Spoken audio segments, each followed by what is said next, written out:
and welcome to the Easily Excitable podcast. My name is Topperman. With me this week is Shoban. Hey man, how's it going? Good, man. How you been? I feel like it's been a while. It has been a while. Yeah, I'm doing all right. I'm just a little bit sore because I've realised, I need to get back into shape, and my back started to hurt because I'm just like, I'll keep going running. But it's more so not that I'm just like, I'm gonna get doing loads of exercise.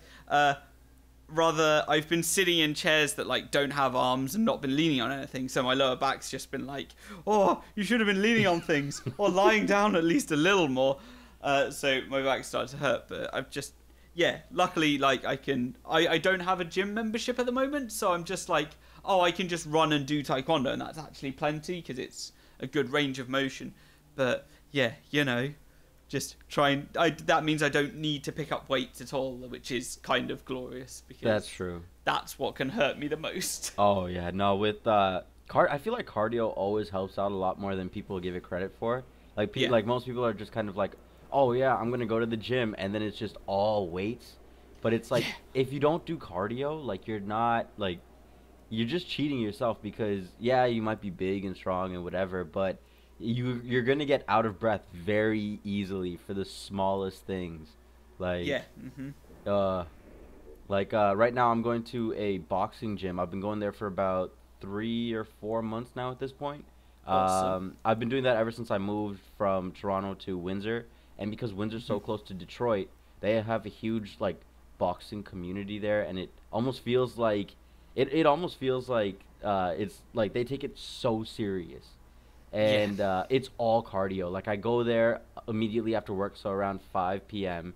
and I'm there till about 6:30. So I'll stay later till 7, and it's just like our warm up. Like the last warm up I had was on Wednesday. I had to skip Friday because I had to drive back home to see my parents. Our warm up was we had to do 10 burpees and then run a block outside, and it was probably around 25 degrees. And then after we ran a block, then we did 9 burpees, ran around the block, 8. Ran around, and that was our warm-up. And then we'd stretch out and then just keep going. So it's like I'm not a guy that actually sweats too much. Like for whatever reason I can handle high like temperatures, but when I'm working out with those guys, it's just like my shirt is just soaked. It's just game over.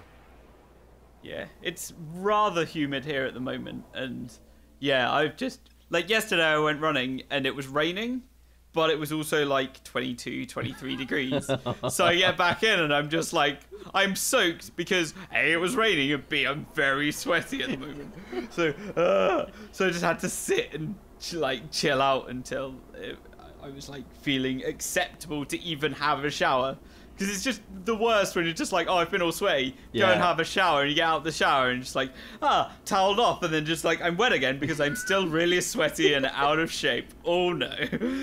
That's the worst when it's raining and it's humid, because it's just it's probably the grossest feeling, because it's not even just like you're all sweaty or you're all wet. You're like a mix. So it's like it's even worse because you don't want to take a shower just because it's like you've already been like in water just most of the time. So you're like, no, I need to dry off then take a shower. This is it's a bit of a mess. Cool. Boxing exercise is a lot of fun. Oh yeah. It's actually like one of the best ways of working out as well, because you've got both your like explosive power and your endurance power. So you've got to keep doing the boxing, but you've also got to keep hitting hard. Yeah. And I think it's kind of understated, just with fitness people, that they're like, it just seems a bit pointless hitting pads. It's just like, no, it's probably one of the best workouts there actually is around. Exactly. And I mean, even so I bought myself a pair of training gloves, and they're about I think each hand is about 10 pounds each. So it weighs you down, and we have to, so when you're sparring with them, like, if you normally have them on, you're like, this is nothing. But when you're actually punching bags and stuff like that, and it weighs you down, your shoulders hurt so much. It's unbelievable how much pain it can cause. It's just ludicrous. You're just like, It's just like, you start, it's just like, oh, this is nice and light. Yeah, I can just keep punching and doing all these things with my hands. And then, like, gets 5 minutes later, and just like, I kind of want to stop. And then it gets to, like, 10 minutes in, and just like, oh no, I'm not punching underwater. This is just really tough. Ugh. And then it comes to the point where you just want to put your hands on the ground and just walk with your hands on the ground because it's so heavy. It gets a bit of a mess, but it's so much fun. Just that kind of exercise. And like the people you meet at those places, they're always like, yeah, we're gonna train hard, and no one takes any nonsense. It's just the best. Yeah, no, I have a trainer where we had to just kind of square up, and he was doing drills for us. And then there was one point where I wasn't getting the rhythm. So I was kind of like, I was getting into, that's the one problem I have. I usually get in my own head when they're trying to do like multiple things at once. So I was really slow. So he's like, okay, I'll show you. So he's like, put your hands up so, you know, I know where to punch. So I do. And he gets down and he punches me in the stomach. And I'm just like, oh my God. And he's like, 1. Then he goes and he does another one and punches me in the stomach again. And he's like, 2. So I lose like all the breath in my air, and then all the air in my like lungs. It just goes, and then he's like, all right, get your hands ready. So my hands were too slow, and the hand to protect my face didn't come up fast enough. So he smacks me in the side of the face, and he's like, you need to go faster. Like they do not care. They will just run you through everything. Yeah. It's crazy. It's a lot of fun. I enjoy like being pushed when I'm at Taekwondo as well. It's like, that's one of the things I like as well. There's some people that are just like, I'm just here to have a bit of fun. But it's always like when we're being pushed and we're like sparring, it's always just like, oh, they're having a bit of a rest there, so I'll just charge forwards. It's always the most fun because they're just like, oh, I just need to catch my breath. It's like, it's not time to catch your breath. It's time to get punched in the face. Yep. So I also have a rough. I'm basically a disadvantage at this gym too because I'm around 6'2", but I'm only like 160 pounds, so I'm really light. So they always have me pair up with people around my height, but yeah, they're usually like 6'2", 230 pounds. Yeah. And so we had this thing where we have the boxing ring in there, and in pairs we had to stay in a corner. And essentially wrestle each other out of it. So I had to lock this guy, and then I had to be pushed in the corner, and he had to be punching me in the sides, and I had to try to grip his leg or hands and toss him over to the corner. So it take all my strength just to try to do that, and then he literally just grabbed me by one hand and he's like, "All right, your turn," and I'm like, Oh man, that's like, yeah. I'm probably about the same weight as you, but I'm only 5'7", so that's a bit. Yep. Yeah, I completely understand though, because we do have weight categories in Taekwondo, but when I was at lower grades, there wasn't anyone really in my weight category, so they put me in with the people that were the next weight category up.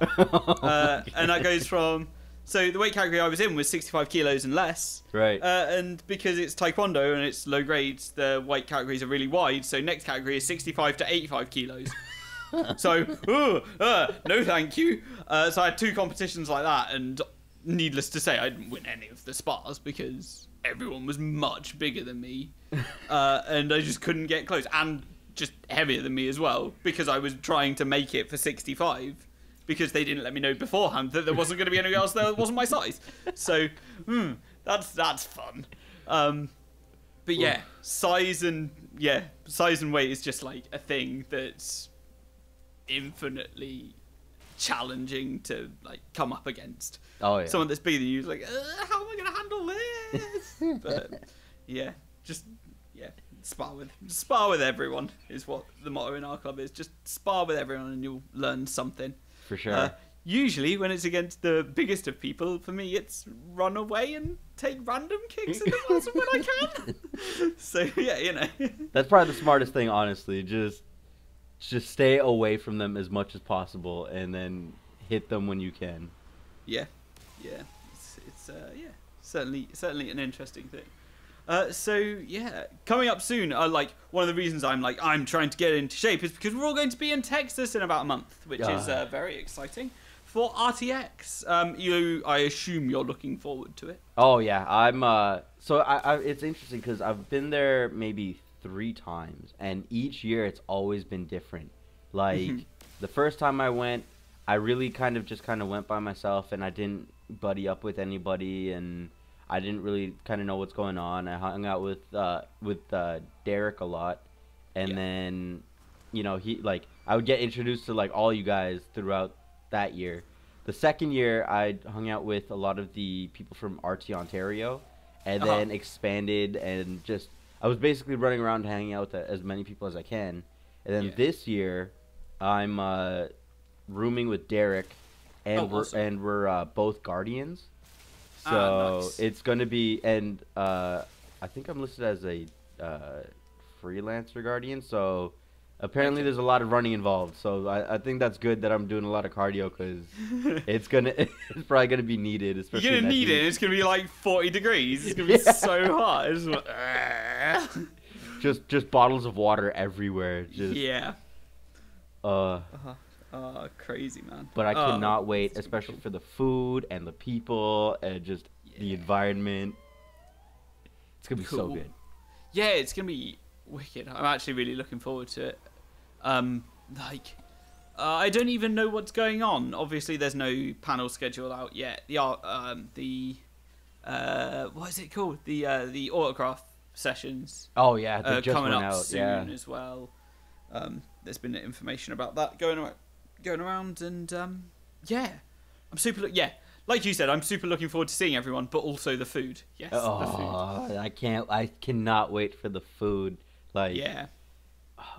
One thing I'm happy about is so I have an uncle that lives in Detroit, and so I can actually, so I have a bunch of friends that are actually going to go to my uncle's place in Detroit, and I'm going to when I'm in the Austin airport, I'm just gonna buy those big bags from the Salt Lick, where I think it's like $20 or something like that, and you get a rack of ribs, and they have it in a travel case. So you could do that inside the States. Obviously, you can't do it for international flights because then they'll confiscate it. But if I fly internally from Texas to Michigan, I could bring all these bags of just Texas ribs. So we're all gonna go to my uncle's place and just carry it up and just eat it. I'm so excited. Like, nice. It's gonna be so good. Fair enough. I'm just real looking forward to it. There's a few things that we've got planned to do while we're there, and nice. It's just like going out for meals with certain people, and just catching up. And there's going to be so much to do. I don't know if I'll get to do everything or go to all the restaurants that we want to visit. That's true. When do you get there? I get there. Oh, that's a point. Yes, I'm going to make the assumption that we get there on Thursday. Mainly because I don't think we have the flights booked yet. I'm not sure. I need to speak to Rachel. Figure it out. I think we're going to get there the Thursday. I think that's when we've got like the apartment booked from, and then we've got it booked until Monday, so we'll leave on the Monday. Okay. But yeah, how about you? When are you getting there? I believe I'm getting there Wednesday night. So actually, I have an interesting story. I almost 3 weeks ago, almost got told that I couldn't go. Ooh. And I had already bought my tickets. I had booked everything with Derek, and I had also been made a Guardian. And I was almost told, because I just got a new job, and I told them beforehand, I was like, listen, I need like some time off. I know some people have vacation time around this period in July. Can I get the Wednesday off to the following Wednesday at least? And they're like, oh yeah, no problem. When I started, and then I look at my vacation schedule, because I was trying to book another trip just somewhere at the end of August, and they had me booked the week after. Ooh. And I was like, time out. We have a situation. I need to address this right now. Yeah. And then they're like, oh, is it okay if you have the following week? And I was like, no. It's absolutely not okay. God damn. So I think, so I get there Wednesday night, like probably around 10 p.m. And I think Thursday morning there might be like some type of Guardian orientation. I'm not too sure, but I might have to work from from Austin a couple times. I have to bring my laptop and my token and just go through some emails man. afterwards, and I'm like, Oh dear. But at least you're gonna be there. So That's true. But it's like I can Yeah. just imagine like all of us at like a bar just having a good time, and I'm in like the corner somewhere just like typing on this tiny laptop, being like, please, like, all right, is everything okay? Like, Oh dear. What? Oh dear. Yeah. Yeah. It's That's just insane. I can't. Yeah. Yeah. Speaking of time off, though, I've just got time off approved for October, November, and December. So I have like 3 months off where I'm gonna go and stay at Rachel's for 3 months and just chill out. And I've got like I'm studying a course at the moment, so I'm just gonna use that to keep me busy. I've got like 80 hours of studying stuff, of course. studying material to go through. So that's fine. That's going to keep me entertained, as well as probably video games as well. Aha. And Waffle House. During the time. Oh, and Waffle House, yes. During the times when Rachel's working, it's going to be, I'm going to have to keep myself entertained. And yeah, I just got that approved, and I'm very excited. And so I need to be looking into flights to head over then as well and figure out what's going on. But I'm also getting a new employee in my lab to cover me while I'm away, so everything's looking up for me at the moment. So that's all exciting. I just thought, like, I don't know if I've actually talked about it yet because I only got approved like last week. So yeah, it's one of those things that I'm just like, it's kind of like Rachel and I have been talking about it for ages, and we just made the assumption that it was happening. Speaking of a boss, and then for some time it looked like it was actually quite doubtful, and then it looked okay, and then it was like maybe, and then I suddenly got approval, and it's just like, oh, okay. So yeah, it's just I don't know. It's exciting times. Of course. Basically. So yeah, I'm real looking forward to it. But yeah, is there anything else that's going on? Are you playing many games at the moment? Not too many, just because I've been so I'm actually focused on trying to bring Friday Night Flashback before the end of the year is over. I might try to switch it up a little bit, and so I'm trying to figure out, where's the best place to stream? Should I set up like a funding sort of situation where I can get money to fund it, because it does cost the upkeep does cost a lot of money, and then also trying to see, should I get cameras? Should I do like this, that, and the third? So I've been focusing a lot on that, but I have been continuously playing WoW. Just because it is like I know you play Diablo, and you know how like item management can consume, and with Destiny, item management consumes everything. Yes. So WoW is exactly like that, and they're focusing more on item management. So let's how with Destiny, if you have an exotic weapon or just really any sort of gear, you can I guess like raise the stats and everything and do all this like fun stuff to it. They're finally doing it in WoW, where you get one legendary weapon, and then you can gain experience for it separate to your experience, and then raise stats and do all this stuff. So I've just been grinding that out. Awesome. And I can't remember where, but they have Destiny references in WoW now. Oh, I know I've seen it because it came up on the Destiny subreddit, and I'm sure I've seen it. I can't remember what it is to save my life. Like they have Xur. There's a Xur reference. Yeah, for sure. I know that one. Well, they have a vendor called Xur, and then they have the Gallahorn in there, Motes of Light. They have like everything. I think like Gallahorn's called like Galler's Horn, but they have Motes of Light and all this other stuff. And I'm trying to find him like. It's amazing. It sounds like fun. Oh yeah. Oh man, since we last spoke, Destiny 2 got properly announced as well. I'm very keen to see the E3 coverage of it, which is soon. Right. Is E3 next weekend? I believe so. It's usually the second week of June, right? Yeah. So it's due, and they're saying that Homecoming is going to be available to play, which is like the first mission of Destiny 2, as well as the Strike and the Countdown mode that was available at their like reveal event. Okay. As well as the reworked Hunter Arc subclass Arc Strider is going to be available to play as well for the first time. Nice. Which is interesting because it's the first of the three. No, it's not, because Dawnbringer was available in the reveal event that they showed. Okay. So that's the second of the three new subclasses to be playable, which is cool. With the other one being the Sentinel, which is replacing the Defender Titan. They have a shield that they can throw, and it looks awesome. And then I heard something about they're teaming up with Blizzard to, I guess, are they doing like a PC release of Destiny 2?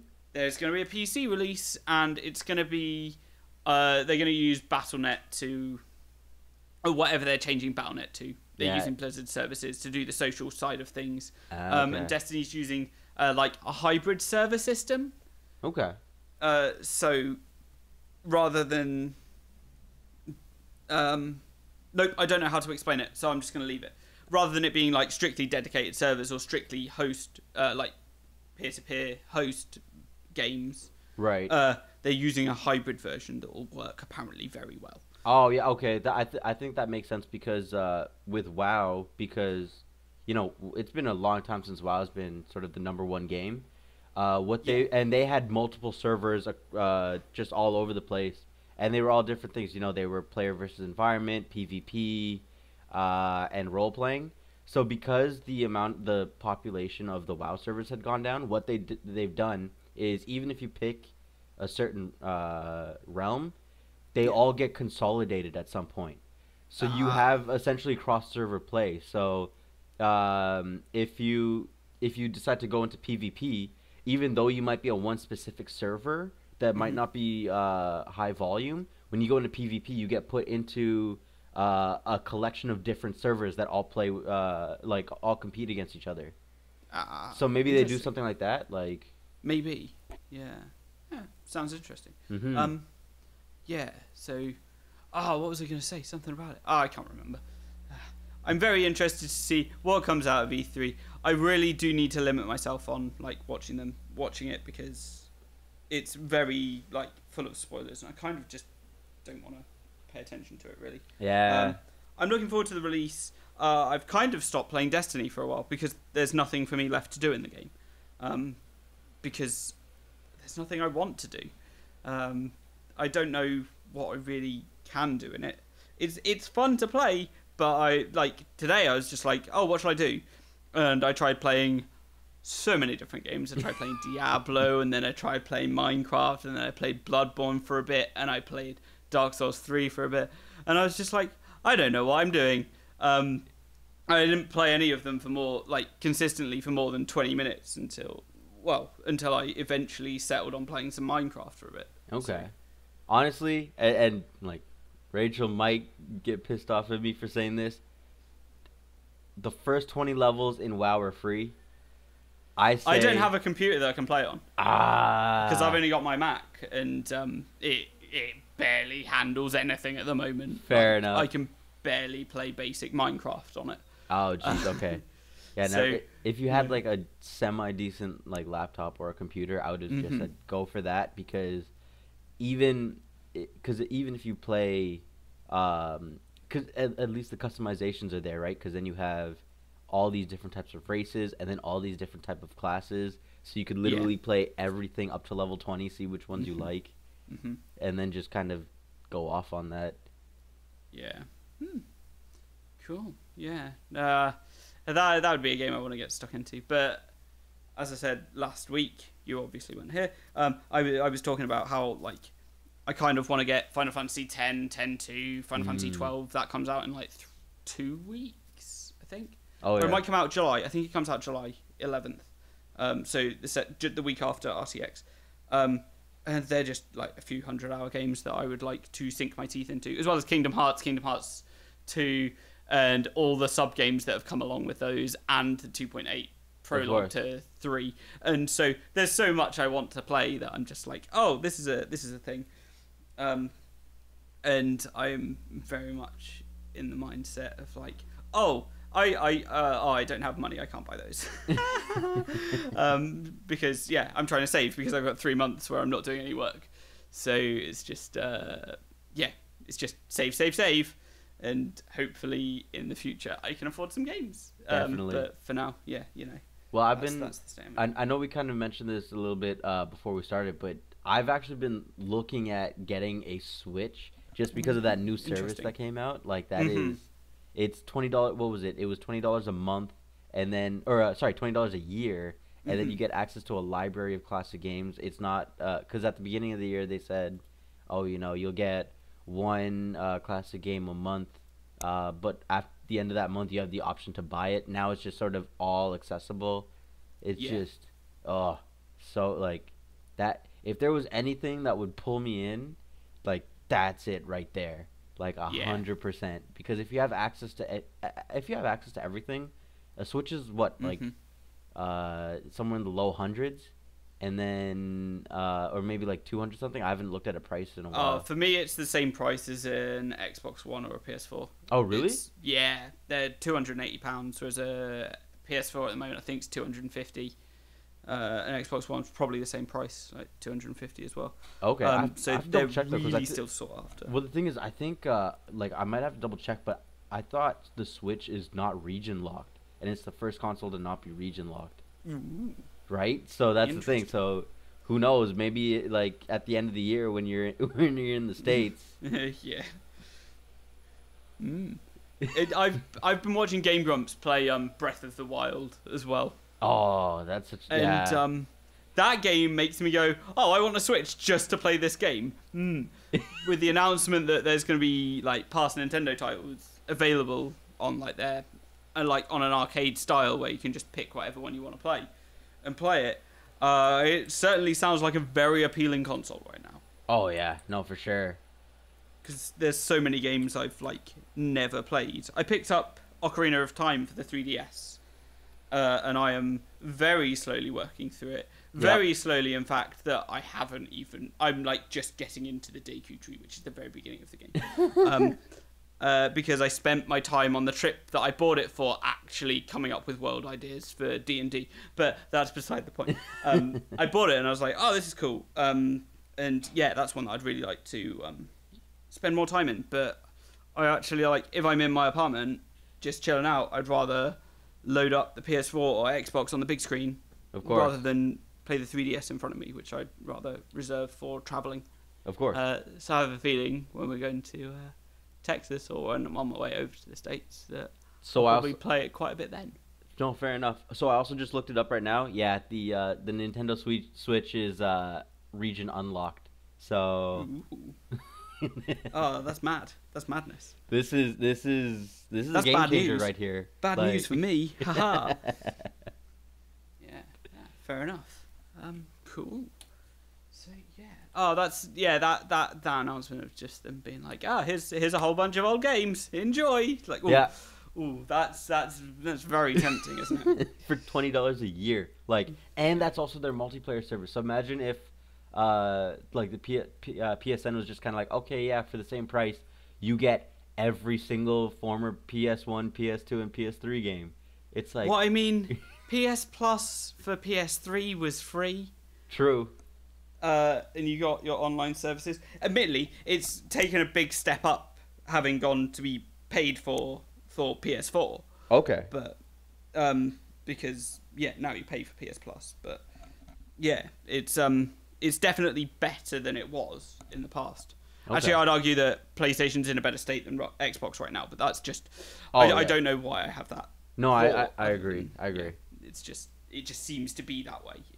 I think the PS4 is better than the Xbox, but I don't know. And as a comparison between the two, the standard controller of the PlayStation might be my favourite console controller that there's ever been. Oh, it's so good. Like it's so comfortable to hold. It's unbelievably comfortable. Like I know so I had the Wii U, and the Wii U Pro controller actually felt really nice, but the problem is the button layout's always like wonky. Weird with Nintendo. Yeah, but the PS4 controller is so nice. Like it just fits. It doesn't matter what like size of hands you have, they just fit perfectly. Yeah, they are very, very good controllers. Yep. We've gone on a few tangents. Well done, us. Yeah. Awesome. Shoban, where can we find you across the internet? You can find me on Twitter at Nabos. You can find me on the Rooster Teeth website, roosterteeth.com/Shoban.